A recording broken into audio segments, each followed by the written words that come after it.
Hello, my name's Jayne from Seedsavers Taranaki. This is the second video about saving seed, and today I'll be talking about seed saving from the seed that grow inside of vegetables. The first video I did, we talked about saving seed from where the seed is on the outside of the vegetable. So there's a few vegetables around me that I've harvested, and they've grown through the spring and summertime. The same things are listed like we did on the first the first video. So what you need to do is make the list of vegetables that you're going to grow. Make sure, see what families they are in, and see what species they are in, and make sure that they won't cross-pollinate with each other. So for example, this is corn, this is corn cob, and if you just grow one variety of corn, you'll get no cross-contamination. The nice thing about spring and summer vegetables are that a lot of them are self-pollinating, so that means they won't cross-pollinate at all. So for example, climbing beans, tomatoes, lettuce, they're all self-pollinating. The other thing is you always want to buy heirloom or heritage or open pollinated seeds. So heirloom and heritage, they come with a story to them, and an open pollinated is exactly the same, but it doesn't have a story with it. But what it means is that you can save seed from it. If you buy hybrid seed, you can grow it and it will grow really well, but the following year when you if you save seed from it, a characteristic of that particular vegetable will be lost.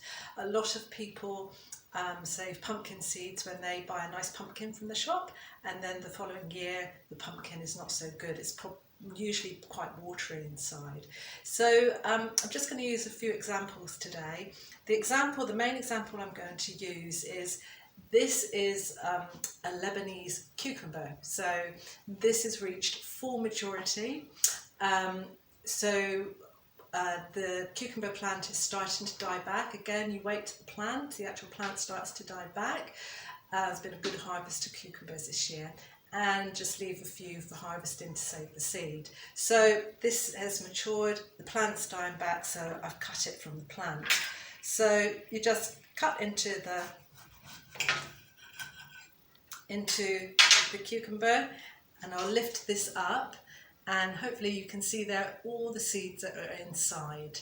So all you do is have a sieve ready, you scoop them out. I'm doing them onto the table, but that's all right, I can clean them up later. You just scoop them out. I'll just show you as an example. Scoop out some of the seed, and you'll get so much seed from one cucumber. So can you see that? So what you need to do then, the seed is covered in part of the cucumber, so you need to go and rinse the seed. Once the seed has been rinsed, you can then just pop it on a plate and put that into the windowsill to dry, or some people actually put the seed onto a paper towel. Just smooth it onto a paper towel and it dries onto a paper towel. And then what you can do after it's dried, it takes about 3 months to dry, people will then just rip the piece of paper towel, and then in the spring and summer will plant that direct into your potting mix when you're ready to sow the seed again. So that's how simple it is. So that's from the cucumber seed. So I'll just put that to one side. I also picked some climbing beans. These are Dutch shelling beans. They're climbing beans. As you can hear, they're nice and crispy. The outside shell is nice and crispy. They're ready to harvest, so you can just pop those open. And I'll move this that way. You just pop those open, and out easily pops the seed. And there's your seed all ready for spring and summer planting. So with this seed, as in the first video that I did, I would recommend that this seed goes into the freezer, pop it in into the envelopes, and pop it into an ice cream container or a plastic container, and make sure it's air sealed. Pop it into a freezer just in case there's any vine weevil, and then it's ready to be stored for spring and summer planting. Again, I'll put that to one side. I also picked a corn cob. This is a Hawaiian sweet corn. It's a heritage sweet corn. It's absolutely delicious. We've been growing it now in Taranaki for about 5 years, all around different places around the manga, and we've saved lots and lots of seed. So if you're saving corn, you just tear back, as you can see, some of these kernels are now drying off. They're what look like they're dehydrating. So all the juiciness is going out of them, and they're starting to dry out. So each one of these kernels is a seed. So what I do, I just pull back a few of the fronds from the corn, and then over the winter,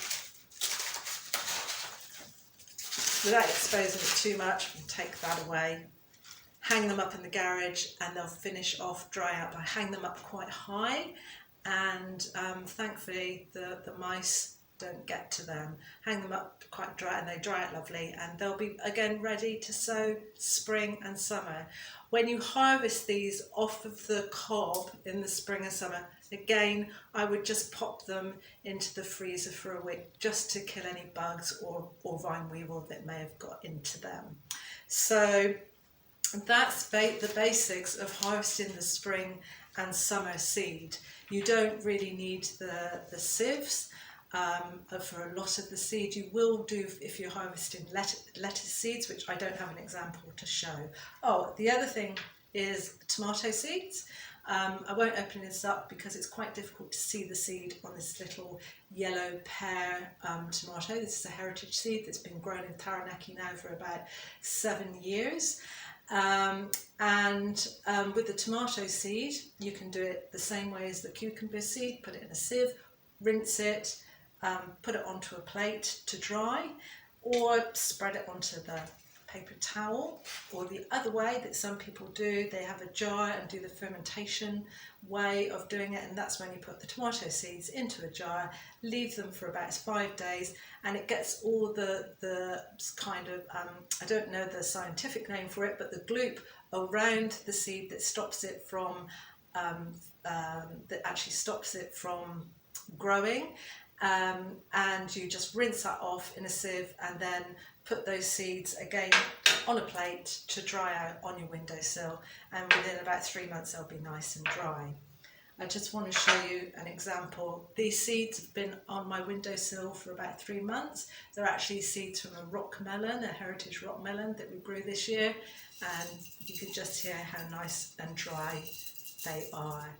So, yep, really, really easy to save seed from your spring and summer crops. So, and now is the time that you do it, in the autumn time when everything is being ready to harvest. Also, again, I've just remembered that I harvested a lot of this seed, a lot of these vegetables last week, because the weather has been superb this autumn.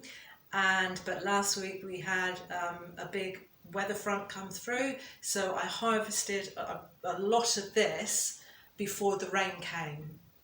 So again, keep observation on the weather. So thanks very much for listening, and I hope I've answered some of your questions, and happy seed saving.